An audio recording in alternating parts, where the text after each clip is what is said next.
Hello, everyone. Welcome back once again. So, today I'm going to change things a little bit in terms of how I'm presenting to you.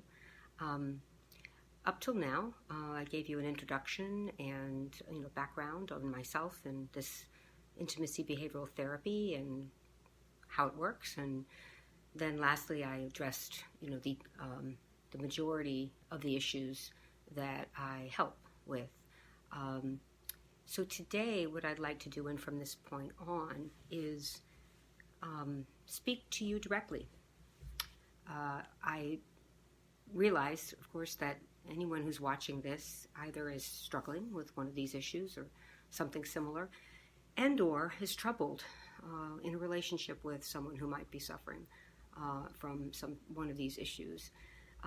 So I want to just talk to you and really straight and let you know that you're not alone. I guess everybody really needs to hear that.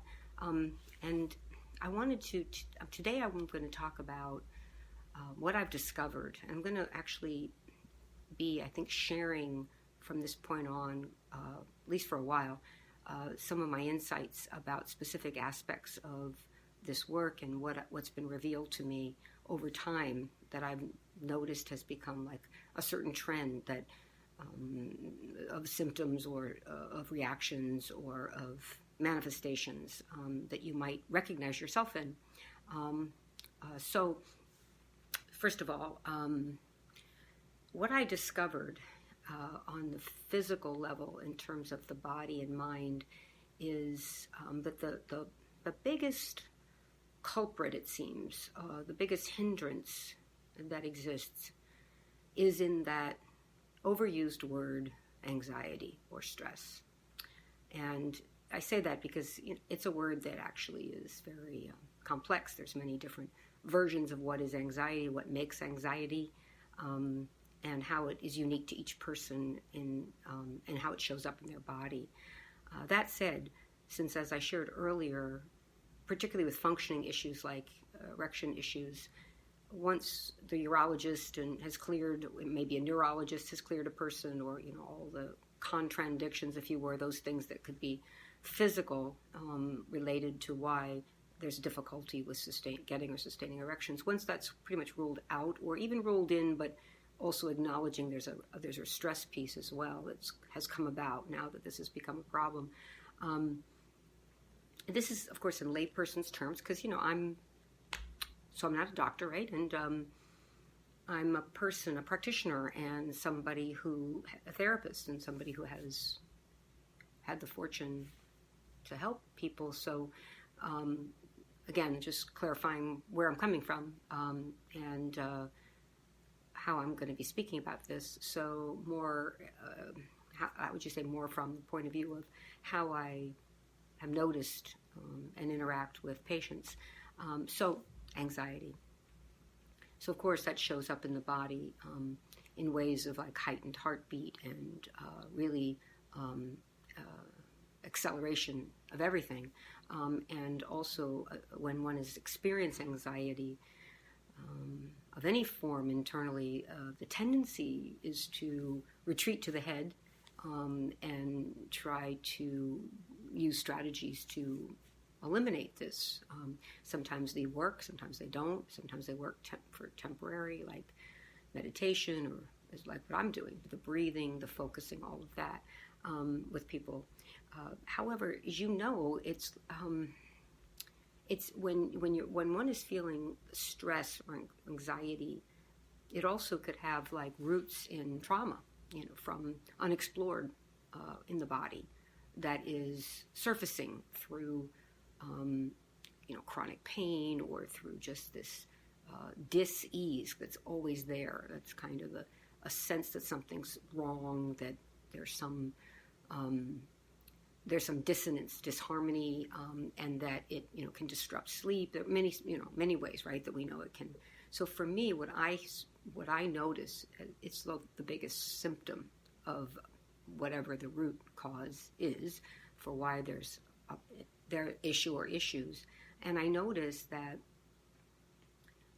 another interesting aspect about anxiety is that when a person, like when you're trying to get intimate or connect with another human being, often the physical responses in the body become quite like you're disconnected from them, and you're trying to use your head to just sense what's going on, which usually doesn't work out well. So then when you're anticipating, so the anticipation of the intimate experience, whether it's you're inexperienced and you're worried about, everything, that you're going to be a fish out of water, or if you have an erection issue that it's going to show up at the crucial time, or if you're, premature response that's going to, get in the way and end things before they really start. So all these things are anticipation, which adds into the stress of the moment. And then what I've found is that we all experience this kind of thing, that when you are then trying to shift and be present, and because something's missing, you're not connecting with yourself or the other person, simultaneously what's also often happening, right, as you're anticipating and intimacy or beginning to touch, that kind of thing, arousal, right, starts to come in and you start to feel it, hopefully, and that's great. The challenge is that if you've got this unmitigated sensation of sort of this anxiety that's like always there just beneath the surface, and it gets spiked up when you're in a fight or flight situation, which is often what intimacy provokes in people, then you're going to be at the mercy also of the rising arousal. Because what I found is that arousal and anxiety share a lot of the same characteristics. The heightened heartbeat, the excitement, everything going quickly. So what can happen as a person is trying to or wanting to become intimate is that, I keep saying a person, I'm trying to speak more directly to you, so it's the first time. So when you are wanting to be intimate, you may find that this combination of things going on in your body makes it really, really tough to how can I say, to feel the arousal without feeling the anxiety, and vice versa. And that I find overall, of course, I'm working with a lot of complexity as each human being, each one of you is so unique. So how it all manifests is going to be different. But I've found that these overtures of these things coming together are that which seems to be the biggest kind of general blockage. So I'm going to speak more about this in terms of in the video following this directly, about how, again, the tools that I teach as part of this program help people develop the capacity to meet this kind of anxiety arousal and shift it. Again, my kind of work is such that if you're watching this, you're going to keep hearing, you're going to hear many things repeated. And I've said this before, it's necessary because the layers go deeper and more is revealed as I'm talking to you, frankly. And in all of this, you may find some things that resonate.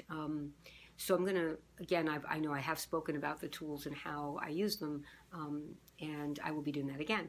So maybe you'll find something that will, again, give you some hope about shifting, what you've been experiencing.